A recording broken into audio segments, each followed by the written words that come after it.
myself Nishu Arya. We are back on our YouTube channel Chemistry. Today we will be talking about optical isomerism. In the previous video we had talked about geometrical isomerism. Optical isomerism is a type of stereoisomerism. Thank you all for supporting our previous video. Please do like, share and subscribe our channel for the further updates. Okay, let's start with our content, optical isomerism. In this video, we will be talking about what is optical isomerism, what is optical activity, what is plane polarized light, what are enantiomers, what is chirality. About what are optical isomers? Optical isomers are the compounds having same molecular formula, same structural formula, same physical and chemical properties. See, in structural isomerism we have studied that those are compounds having same molecular formula but different structural formula. In geometrical isomers we have studied that these are compounds having same molecular formula, same structural formula but different spatial arrangements due to which some of the properties differ. Here we are talking that these are compounds having same molecular formula, same structural formula, same physical and chemical properties. What differs? बच्चे they differ in action towards light. Optical isomers ऐसे compounds हैं जिनका molecular formula भी same है, structural formula भी same है, उनके physical और केमिकल प्रॉपर्टीज भी सेम है, उनका जो एक्शन है towards light that differ. Action towards light differ होने का मतलब क्या है? Now let us understand what is the difference over here. See बच्चे, there are two type of compounds, one which are symmetrical and other one which are unsymmetrical or we can say asymmetrical. Basically asymmetrical compounds are optically active compounds. आपके जितने सारे compounds exist करते हैं उनमें से maximum compounds जो है वो कैसे हैं? Optically inactive. There are very few compounds which are optically active in nature because nature supports symmetry. And symmetrical compounds are optically inactive. Symmetry को support करता है nature और symmetrical compounds जो है वो कैसे हैं? Optically inactive. So maximum compounds जो है वो हमारे कैसे हैं? Optically inactive. Very few compounds are there which are optically active in nature. Differ in their activity towards PPL. They differ in activity towards PPL. What is PPL? PPL is your plane polarized light. PPL is your plane polarized light. Plane polarized light क्या होता है बच्चे? Plane polarized light. अब light किसी भी source से जब emit होती है, लाइट किसी भी सोर्स से जब एमिट होती है, either it is natural source और it is artificial source, it scatter equally in all direction. Let us assume there is a source sun. sun से light emit हो रही है, sun rays emit हो रही हैं. अब ये जो light का source है, जो light है, this is aligned in all directions. This is aligned in all directions. When this light is passed through a prism known as Nicol prism, which is made up of a material known as calcium carbonate. ये जो Nicol prism है एक specific material का बना होता है. ये specific material क्या है? Calcium carbonate. अब प्रॉपर्टी क्या है Nicol prism की?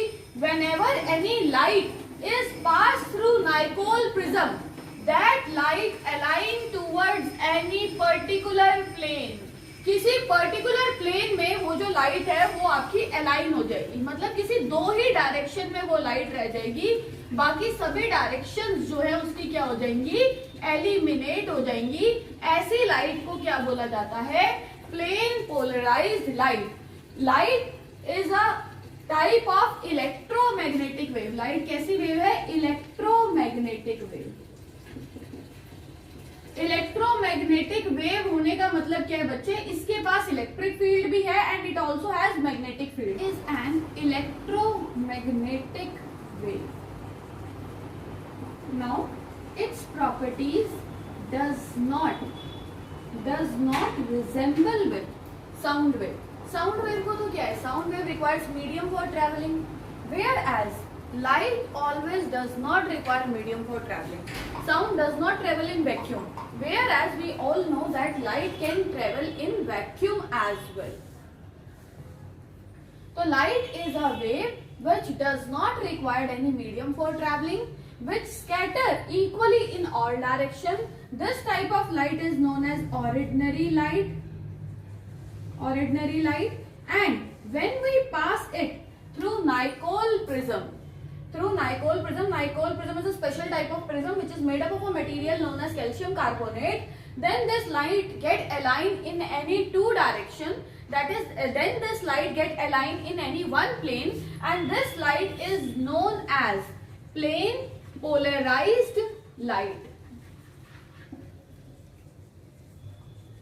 So Nicol prism is also known as polarizer, as it polarizes light in any one plane. As it polarizes light in any one plane. Optically active compounds are the one which rotate this plane polarized light either to left or to right. Those compounds which can rotate plane polarized light either to left or to right are known as optically active. There is an instrument which can measure that whether the compound is optically active or inactive. The instrument which is used to measure the compound is optically active or inactive is known as polarimeter. What is polarimeter? Now let us understand how polarimeter help us to measure that compound is optically active or inactive. Polarimeter क्या है? अभी मैंने आपके साथ discuss किया क्योंकि polarimeter एक device है जिससे हम मेजर कर सकते हैं कि कोई कंपाउंड ऑप्टिकली एक्टिव है या इनएक्टिव है. अब हम कैसे मेजर कर सकते हैं? इवन आप इससे ये भी मेजर कर सकते हो कि कोई कंपाउंड प्लेन पोलराइज्ड लाइट को कितना रोटेट करेगा, कितने एंगल से रोटेट करेगा, कौन ज्यादा अच्छा ऑप्टिकली एक्टिव कंपाउंड है, कौन कम अच्छा ऑप्टिकली एक्टिव कंपाउंड है. अब देखो, जैसे हमने एक लाइट का सोर्स ले लिया, जैसे अभी मैंने आपको प्रीवियस एग्जांपल में समझाया, हमने लाइट सोर्स अगेन क्या ले लिया? सन. अब सन से लाइट रेज एमिट हो रही है. अब ये जो रेज है ये इक्वली स्कैटर करेंगी ऑल डायरेक्शंस में. These raise will scatter equally in all direction. So this type of light is your ordinary light. Now इस ऑर्डिनरी लाइट को हमने पास किया किससे? नाइकोल प्रिज्म से. इस ऑर्डिनरी लाइट को हमने किससे पास किया? नाइकोल प्रिज्म से. अभी हमने पढ़ा कि नाइकोल प्रिज्म की प्रॉपर्टी है that Nicol prism align ordinary light into any particular plane. किसी भी एक प्लेन में अलाइन कर सकता है. जरूरी नहीं है कि एक्स वाई होगा, वाई जेड होगा, जेड एक्स होगा. तो ये किसी भी एक प्लेन में लाइट को अलाइन कर देता है. तो ये कौन सी लाइट है? आपकी प्लेन पोलराइज्ड लाइट. अब पोलैरिमीटर. पोलैरिमीटर में एक ऐसी ट्यूब होती है, इस ट्यूब में जिस कंपाउंड की आपको ऑप्टिकली एक्टिव नेचर चेक करना है. If you want to check that either ethyl alcohol is optically active और methyl alcohol is optically active और lactic acid is optically active, तो आप क्या करोगे कि जिस भी कंपाउंड के आप ऑप्टिकल एक्टिव नेचर चेक करना चाहते हो, solution of that compound is filled in this tube. इस ट्यूब में फिल किया जाता है. उसके बाद जो लाइट ऑब्टेन होती है, मान लो कि लाइट कैसे अलाइन हो गई? लाइट राइट डायरेक्शन में अलाइन हो गई. मान लो कि जो आपको लाइट मिली वो कौन सी डायरेक्शन में अलाइन हो गई? राइट डायरेक्शन में अलाइन हो गई. या फिर we are assuming that light is aligned in left direction. कैसे अलाइन हो गई आपकी लाइट? लेफ्ट में अलाइन हो गई। और थर्ड केस क्या हो सकता है कि light is not rotated at all, plane polarised light जैसी थी वैसे ही पास हो गई। यही 3 आउटकम हो सकते हैं कि हमने एक सन से जो ऑर्डिनरी लाइट हमें मिल रही थी, we have passed it through Nicol prism, after passing it through Nicol prism it is converted into plane polarised light, then that light is passed to the solution of that compound from which we are willing to judge that this compound is optically active or inactive. So what can be the results? That light is aligned in right direction, light is aligned in left direction, light is unaffected. अगर light right direction यानी कि light कैसी rotate हो जाए, clockwise rotate हो जाए, light कैसी rotate हो जाए, क्लॉकवाइज रोटेट हो जाए, then the compounds which rotate light to clockwise direction are known as dextrorotatory. They are known as dextrorotatory. देखिए बच्चे, बट नेक्स्ट के नक्कर और क्या हो सकता है कि this plane polarised light is rotated in anti clockwise direction. कहाँ रोटेट हो जाए, एंटी क्लॉकवाइज रोटेट हो जाए, यानी कि लेफ्ट की तरफ रोटेट हो जाए। These type of compounds are known as levorotatory. The compounds which rotate plane polarized light towards left are known as levorotatory. The word levo means left. The word dexter means right. तो जो right में rotate करते हैं plane polarised light को वो कौन से हो गए, डेक्स्ट्रोरोटेटरी। जो लेफ्ट में रोटेट करते हैं प्लेन पोलराइज्ड को वो कैसे हो गए, laevorotatory. And the one which does not affect plane polarised light, those are optically inactive. जो कंपाउंड्स प्लेन पोलराइज्ड लाइट को इफेक्ट नहीं करते वो कंपाउंड्स कैसे हैं, ऑप्टिकली इनएक्टिव। तो 3 तरह के रिजल्ट हमें मिल सकते हैं जब हमने एक कंपाउंड को पोलैरिमीटर में फिल किया। It can be possible that it rotates plane polarized light to right, it rotates plane polarized light to left, or it does not affect plane polarized light. If it does not affect plane polarized light, then the compound is known as optically inactive.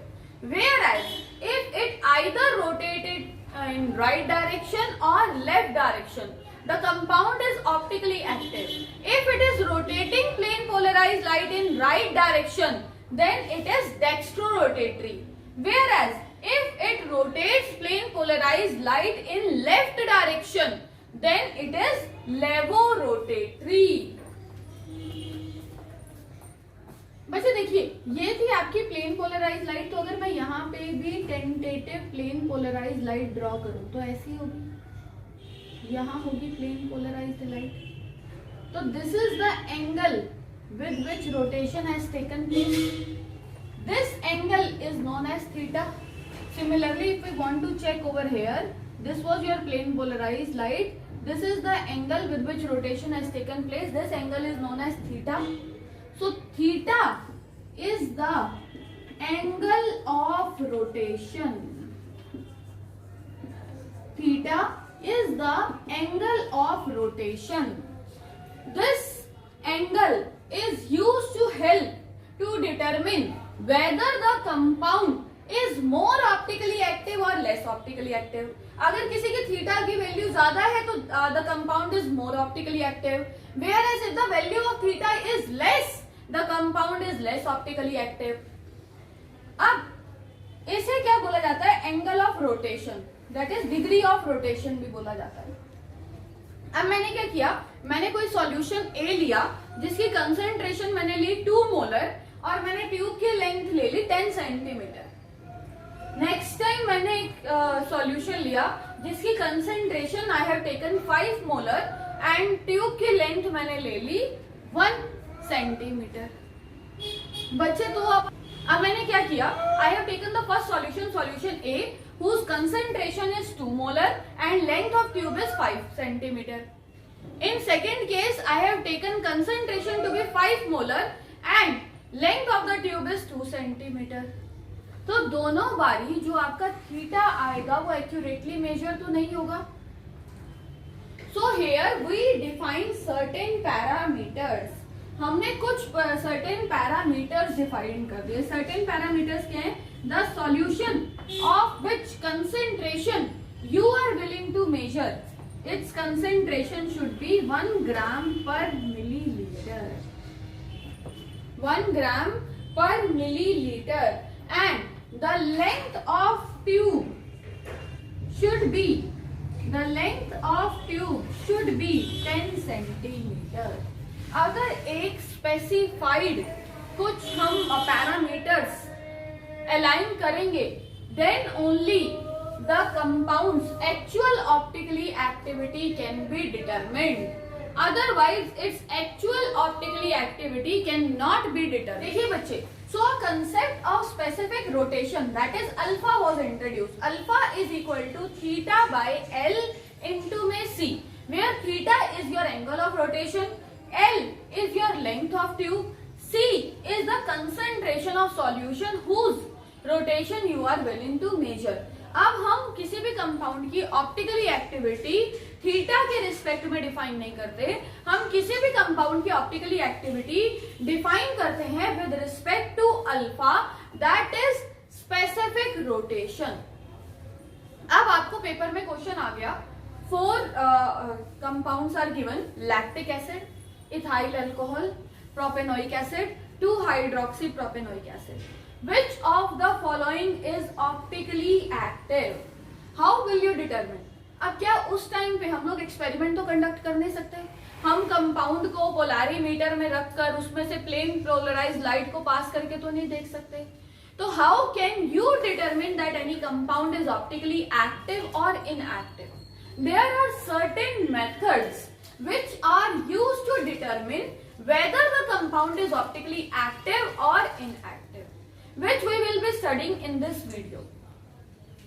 देखो बच्चे, always there are question of this type, 4 different compounds will be given, either they will be asking that which of them is optically active or which of them is optically inactive। We cannot judge it with the help of the experiment, whereas this is the only method with which we practically can determine that compound is optically active or inactive। So there are certain methods using which you can tell whether the compound is optically active and inactive। Very first method is your chirality।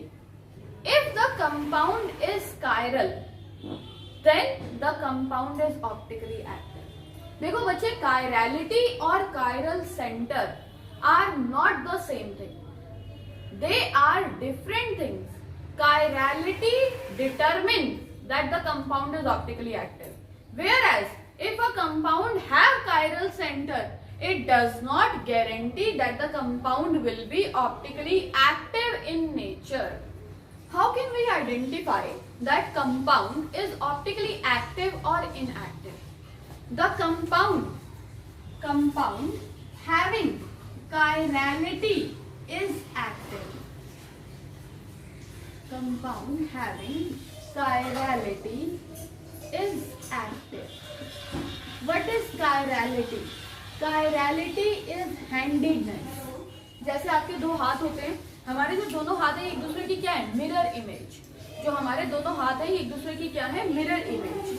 तो जो handedness होती है, ये जो mirror image की form में 2 objects एक दूसरे के एग्जिस्ट करते हैं, this is known as chirality। Chirality and chiral center are not the same thing। If compound has chirality, then it is optically active, whereas if compound have 1 or more chiral center, then it does not assure that the compound will be optically active। Chirality का होना assure करता है कि compound optically active है, chiral centers का होना assure नहीं करता कि compound optically active है। Other method through which we can determine that compound is optically active is mirror image।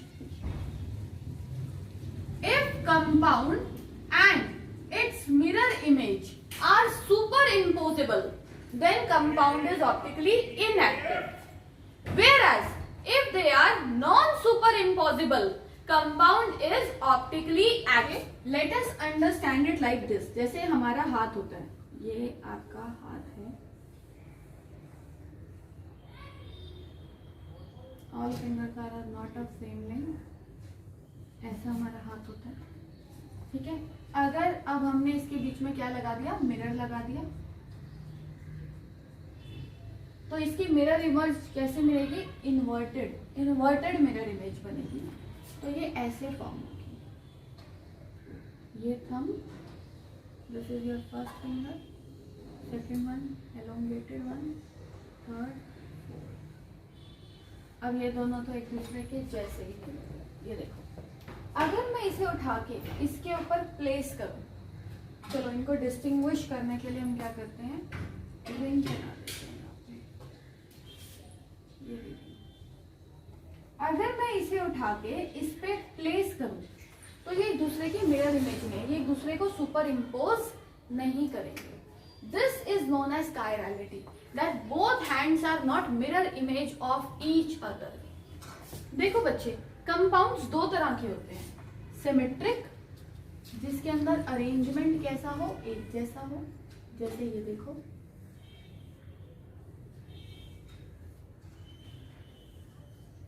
ये कैसा कंपाउंड हो गया, सिमेट्रिक। अब आपने इसमें से क्या किया, प्लेन पोलराइज लाइट को पास किया, हमने प्लेन पोलराइज लाइट को पास किया, इसने लाइट को किधर रोटेट कर दिया, +x। फिर सेम अरेंजमेंट मिला, इसने लाइट को कैसे रोटेट कर दिया, -x। इसने रोटेट किया +x, इसने कैसे रोटेट कर दिया, -x। तो जो लाइट जैसे गई थी आपको वैसे ही लाइट मिल गई। तो लाइट कैसे मिली, अनअफेक्टेड। PPL is unaffected. तो compound is optically inactive. Compound कैसा हो गया, optically inactive. The symmetrical compounds does not affect PPL, so they are optically inactive. Whereas if we consider any unsymmetrical compound, किसी unsymmetrical compound को देखो हम consider करें, ये एक unsymmetrical compound है, molecules are not similar, देखिए इसमें से पीपीएल को पास किया, इसने +x रोटेट किया, इधर गई लाइट। इसने आइदर कितना भी रोटेशन किया, एग्जैक्ट -x के इक्वल तो रोटेट नहीं करेगा। तो लाइट चाहे लेफ्ट में अलाइन हो जाए थोड़ी सी, या लाइट राइट में अलाइन हो जाए, एग्जैक्टली सेम तो बाहर लाइट नहीं आएगी। PPL is affected, PPL is affected. Compound कैसा हो गया, ऑप्टिकली एक्टिव। कंपाउंड कैसा है, optically active. So the compounds which affect PPL are optically active, whereas those which does not affect PPL are optically inactive. अब second method क्या है बच्चे, second method है आपका mirror image banana. Like this, if this is any compound, fluorine, bromine और iodine। अब हमने क्या लगा दिया, एक मिरर लगा दिया बीच में। तो ये रहा carbon atom, fluorine will maintain its position, chlorine की प्लेस पे यहाँ क्या आ जाएगा, आयोडीन, और आयोडीन की प्लेस पे क्या आ जाएगा आपका, क्लोरीन। Similarly bromine. अब अगर मैं इसे उठा के, कंपाउंड को उठा के उसकी मिरर इमेज पे प्लेस करूं, कार्बन एक दूसरे को ओवरलैप करेंगे, फ्लोरीन एक दूसरे को ओवरलैप करेंगे, ब्रोमीन एक दूसरे को ओवरलैप करेंगे, बट क्लोरीन जो है वो आयोडीन को ओवरलैप नहीं करेगा। आयोडीन जो है वो क्लोरीन को ओवरलैप नहीं करेगा। तो these two compounds are non super imposable mirror image. ऐसा होना चाहिए। सी बच्चे, हम कभी भी कंपाउंड और उसकी मिरर इमेज को ऐसे सुपर इम्पोज नहीं करते। According to your books or even in your NCERT, in a single line it is mentioned what is to be done, what is to be actually done. You should rotate. आपको क्या करना चाहिए, पहले compound की mirror image बनाओ, mirror image बनाने के बाद इस कंपाउंड को किससे रोटेट कर दो, 180 डिग्री से रोटेट कर दो। 180 डिग्री से रोटेट कर दिया तो ब्रोमीन की जगह क्या चला जाएगा, फ्लोरीन, और फ्लोरीन की जगह क्या आ जाएगा, ब्रोमीन। आयोडीन की जगह क्या चला जाएगा, क्लोरीन, और क्लोरीन की जगह क्या आ जाएगा, आयोडीन। अगर अब भी हम उठा के इसको प्लेस करते हैं तो आयोडीन और क्लोरीन तो एक दूसरे को सुपर इम्पोज कर लेंगे, बट फ्लोरीन और ब्रोमीन एक दूसरे को सुपर इम्पोज नहीं करेंगे। तो कंपाउंड को सुपर इम्पोज करने का तरीका क्या है, पहले आप कंपाउंड की मिरर इमेज बनाओ। मिरर इमेज बनाने के बाद कंपाउंड को 180 डिग्री से रोटेट करो। 180 डिग्री से रोटेट करने के बाद जो आपके पास कंपाउंड आए उसे प्लेस करके देखो मिरर इमेज पे। अगर आप उसे प्लेस करके देखते हो मिरर इमेज पे, अगर वो एक दूसरे को कंप्लीटली सुपर इम्पोज का मतलब क्या है, ढक लेना। अगर वो एक दूसरे को कंप्लीटली सुपर इम्पोज कर लेते हैं तो कंपाउंड कैसा है, ऑप्टिकली इनएक्टिव। और अगर नहीं कर पाते तो कंपाउंड कैसा है, ऑप्टिकली एक्टिव। जैसे अगर मैं इस कंपाउंड को 180 डिग्री से रोटेट करूं तो ब्रोमीन की प्लेस पे आ जाएगा फ्लोरीन, फ्लोरीन की प्लेस पे चला जाएगा ब्रोमीन, आयोडीन और क्लोरीन भी एक दूसरे के साथ पोजीशन चेंज कर लेंगे। अब जो कंपाउंड आएगा अगर मैं उसे इसकी मिरर इमेज पे सुपर इम्पोज करूं तो iodine and chlorine will super impose with each other, whereas fluorine and bromine will not superimpose each other. So this compound is optically active. This compound is optically active because these two are non-superimposable mirror image of each other. Non-superimposable mirror image of each other.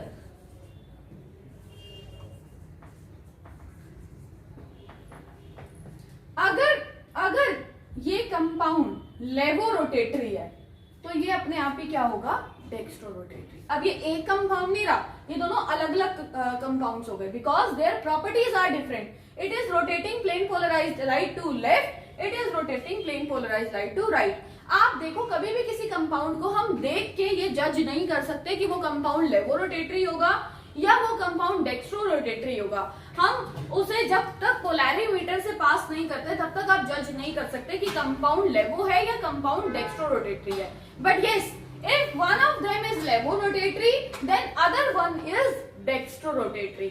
If one of them will rotate light to plus x, other will rotate light to minus x. And this type of pair is known as enantiomers. What are enantiomers? Enantiomers are compounds which are non-superimposable mirror images of each other. So these two are non-superimposable mirror images of each other and both of them are optically active. One will rotate light to left, then other one will rotate right to right.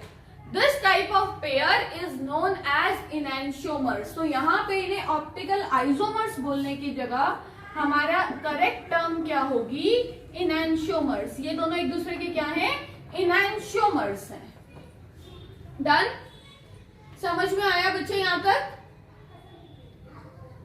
चलिए let's proceed further. बच्चे देखो, हर बारी हम लोग mirror image से accurately जज नहीं कर पाते कि कंपाउंड ऑप्टिकली एक्टिव है या इनएक्टिव है। So there is one more method to determine that compound is optically active और inactive. The second method is chiral centre. If compound contain chiral center, or I should say, if compound contain one chiral center, then compound is 100% optically active. अगर compound के अंदर एक chiral center है तो compound 100% optically active है. Whereas if compound contain more than one chiral center, then we cannot assure about optically activity. The compound can be optically active or it cannot be optically active. But yes, if the compound has one chiral center, then compound is 100% optically active. So what is chiral center? chiral center. Chiral center can be any element. It can be carbon, it can be sulfur, it can be any element. What are the properties through which we can determine that compound is chiral center or the compound has chiral center or not? The chiral center should be sp3 hybridized. Chiral center को कैसा hybridized होना चाहिए? sp3 hybridized. And what are other properties? Other properties of chiral center are all four groups attached should be different.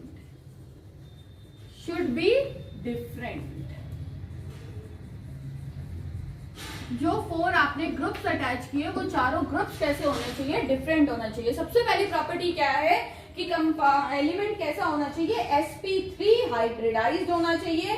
सारे जो groups उसके साथ attached है वो क्या होने चाहिए? डिफरेंट होने चाहिए.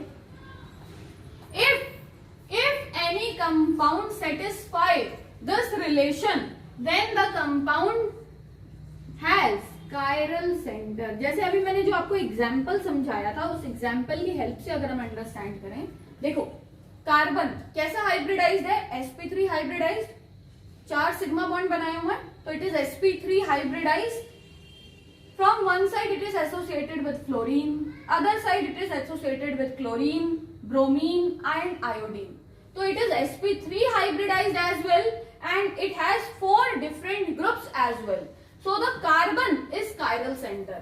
एक chiral center के अलावा और कोई chiral center compound में present नहीं है तो compound कैसा है? Optically active. Today in detail we will talk about only those compounds which have one chiral center. But if compound has more than one chiral center, then how can you determine that compound is optically active or inactive? For that, wait for the next video of optical isomerism. Today in detail we will be talking about only those compounds which have one chiral center. Because one chiral center assure chirality. And chirality assure optical isomerism. जैसे बच्चे ये question देखिए, question is which of the following is optically active? इन चारों compound में से कौन सा कंपाउंड ऑप्टिकली एक्टिव है? And our options are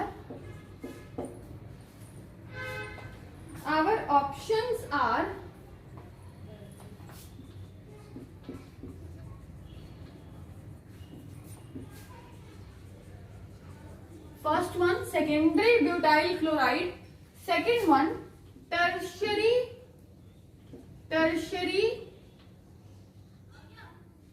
pentyl chloride. First one is secondary butyl chloride, second one is tertiary pentyl chloride, third one is isobutyl chloride, and the fourth one is your 2-methyl propanoic acid. देखो बच्चे, secondary butyl chloride, ब्यूट यानी कि 4 carbon की chain, but यानी कि 4 carbon की chain. Secondary that is the chlorine is attached to carbon atom which is further attached to 2 carbon. यहाँ पे अटैच करते हैं क्लोरीन को, यहाँ पे अटैच करते हैं क्लोरीन को, वैलेंसी सेटिस्फाई करते हैं CH3 H H2 H3. देखो this carbon atom is attached to 1 methyl group, 1 ethyl group, 1 chlorine and 1 hydrogen. Carbon कैसा है? sp3 हाइब्रिडाइज्ड है. कार्बन कैसा है? sp3 हाइब्रिडाइज्ड है. And it is attached to all 4 different groups. So carbon कैसा है, chiral centre, carbon कैसा है, chiral centre, only one chiral centre is present, so secondary butyl chloride is optically active, so secondary butyl chloride is optically active. अब देखते हैं tertiary pentyl chloride, paint यानी कि 5 carbon की चेन, टर्शियरी यानी कि 3 डिग्री, तो एक कार्बन की हमारी डिग्री कैसी है, 3 डिग्री, और उसी कार्बन पे क्या अटैच है, क्लोरीन अटैच है। वैलेंसी सेटिस्फाई करते हैं, H3 H3 H2 H3। देखो बच्चे, this carbon is attach to 2 methyl 1 chlorine and 1 ethyl, तो अब क्या हो गया, this carbon is sp3 hybridized but it is not attached to all 4 different group, so this compound is optically inactive। isobutyl chloride, but 4 carbon की chain, but यानी कि 4 carbon की chain, valency satisfy करते हैं।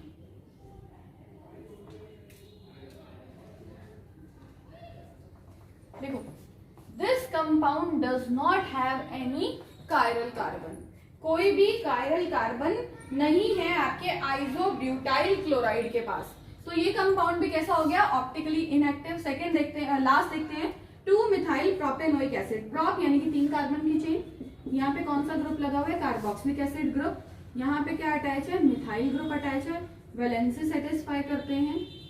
So this carbon has 2 methyl group, so it also does not contain any chiral carbon, so this compound is also optically inactive। This is how you can judge whether a compound is optically active or inactive। First of all, you will count that how many chiral centers are present. If one chiral center is present, then it assures the compound is optically active। If more than one chiral center are present, then we will have to check that if compound has POS, that is plane of symmetry, if compound has COS, that is center of symmetry, if any one of them is present, compound is optically inactive। अगर किसी भी compound के पास एक से ज्यादा chiral centre हैं, तो हम लोग क्या करते हैं, हम चेक करते हैं कि कंपाउंड के पास प्लेन ऑफ सिमेट्री तो नहीं प्रेजेंट, कंपाउंड के पास सेंटर ऑफ सिमेट्री तो नहीं प्रेजेंट। अगर कंपाउंड के पास प्लेन ऑफ सिमेट्री या सेंटर ऑफ सिमेट्री कुछ भी प्रेजेंट है, तो कंपाउंड कैसा है, optically inactive, otherwise the compound is optically active. बच्चे, जैसे अब हमें जज करना है कि इनमें से ये जो कंपाउंड्स अब हम मेंशन कर रहे हैं, आर दीज ऑप्टिकली एक्टिव और inactive. What is the compound, cyclopropane, 3 carbon atom present है, 1 2 3। This carbon is attach to 2 carbon and further attach to 2 hydrogen, 2 same group present हो गए, तो कंपाउंड ये कैसी कार्बन हो गई, a chiral. This carbon is also a chiral, this one is also a chiral, all a chiral center are present, तो compound is optically inactive। compound कैसा है, optically inactive। नेक्स्ट केस देखते हैं, second case.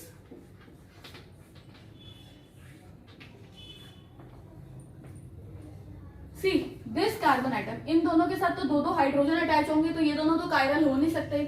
इस carbon को देखते हैं, इस कार्बन के साथ एक मिथाइल ग्रुप प्रेजेंट है,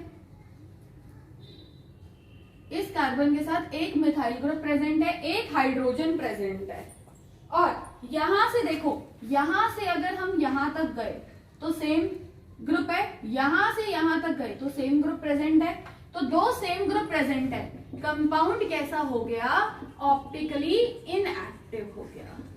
कंपाउंड कैसा हो गया, ऑप्टिकली इनएक्टिव हो गया।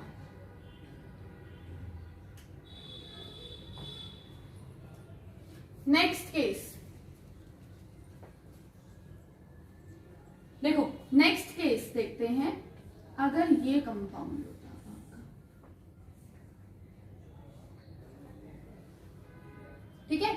अब इस कार्बन के साथ तो 2 हाइड्रोजन अटैच है, तो ये तो एक कायरल सेंटर है। इस कार्बन को चेक करते हैं, दिस कार्बन हैज 1 मिथाइल, यहां से यहां तक गए तो क्या आ गया, मिथाइल, यहां से यहां तक गए तो मिथाइल नहीं आया, तो 4 डिफरेंट ग्रुप्स आर प्रेजेंट, चारों डिफरेंट ग्रुप प्रेजेंट है। कार्बन कैसा है, sp3 हाइब्रिडाइज, तो ये कार्बन हमारा कैसा है, कायरल सेंटर। एक ही कायरल सेंटर कंपाउंड में प्रेजेंट है, तो कंपाउंड कैसा हो गया, ऑप्टिकली एक्टिव। कंपाउंड कैसा हो गया, ऑप्टिकली एक्टिव हो गया। If compound has one chiral center, then compound is optically active. तो इस कंपाउंड में कितने कायरल सेंटर है, एक ही कायरल सेंटर है, तो कंपाउंड कैसा है, ऑप्टिकली एक्टिव। देखिए बच्चे, जैसे इन कंपाउंड्स को जज करें तो this carbon has 2 hydrogen, this can not B chiral centre. इस कार्बन को देखते हैं, इस कार्बन के साथ एक मिथाइल ग्रुप अटैच है, यहां से यहां तक गए तो डिफरेंट ग्रुप अटैच है, यहां से यहां तक गए तो हाइड्रोक्साइड ग्रुप अटैच है, यहां से यहां तक जाने पे हमें क्या मिल रहा है, हाइड्रोक्साइड ग्रुप, यहां से यहां तक जाने पे हाइड्रोक्साइड ग्रुप नहीं मिल रहा है, और एक क्या अटैच है, हाइड्रोजन। तो ये कार्बन हमारा कैसा है, कायरल कार्बन। सिमिलरली इस कार्बन को चेक करते हैं, इसके साथ एक हाइड्रोक्साइड ग्रुप अटैच है, यहां से यहां तक आए तो मिथाइल अटैच है, और यहां से एक कार्बन, 2 कार्बन के बाद मिथाइल है, यहां से एक कार्बन के बाद मिथाइल है, तो ये भी 2 डिफरेंट ग्रुप अटैच है, 4 डिफरेंट ग्रुप अटैच है। तो इस कंपाउंड के पास क्या है, इट हैज 2 कायरल सेंटर, इसके पास क्या है, 2 chiral centre, and 2 chiral centre does not assure chirality. तो हमने यहाँ पे सिर्फ ये मेंशन किया है कि compound has 2 chiral centre, it can be optically active और it can not be optically active. Similarly यहाँ पे देखो, ये 1 2 3 4 5, इन 5 कार्बन के पास तो 2 हाइड्रोजन होंगे, तो ये तो कैसी है, एक कायरल। इस कार्बन को चेक करते हैं, इस कार्बन के साथ एक मिथाइल ग्रुप अटैच है, एक हाइड्रोजन अटैच है, यहां से यहां तक गई सेम ग्रुप अटैच है, यहां से यहां तक आई सेम ग्रुप अटैच है, तो 2 सेम ग्रुप आर प्रेजेंट, तो no chiral centre. No chiral centre यानी कि कंपाउंड कैसा हो गया, ऑप्टिकली इनएक्टिव। कंपाउंड कैसा हो गया, optically inactive. Similarly, let's see this one. These 3 carbon are for assure a chiral. Let's check this one. This carbon has 1 bromine, 1 chlorine. यहां से यहां तक गए सिमेट्रिक स्ट्रक्चर है, यहां से यहां तक गए सिमेट्रिक स्ट्रक्चर है, एक जैसा, यहां से भी यही सेम ग्रुप मिल रहा है, यहां से भी सेम ग्रुप मिल रहा है, तो कायरल कार्बन तो है नहीं, कायरल कार्बन नहीं है, तो कंपाउंड कैसा है, ऑप्टिकली इनएक्टिव। देखिए बच्चे, आप कैसे जज कर सकते हो, या तो आप मिरर इमेज सुपर इम्पोज करवा के देखो, या हम क्या कर सकते हैं, हम पहले चेक कर सकते हैं कि कंपाउंड के पास कायरल कार्बन है या नहीं। If compound has chiral carbon and it has only 1 chiral carbon, then compound is 100% optically active. Whereas if it has 2 chiral carbon, that case we will study in our next video. Thank you all for watching till here. If you have any doubts, please share your doubts in the comments. I will try to answer your doubts in the next video. Please do like, share and subscribe our channel for further updates. Thank you all.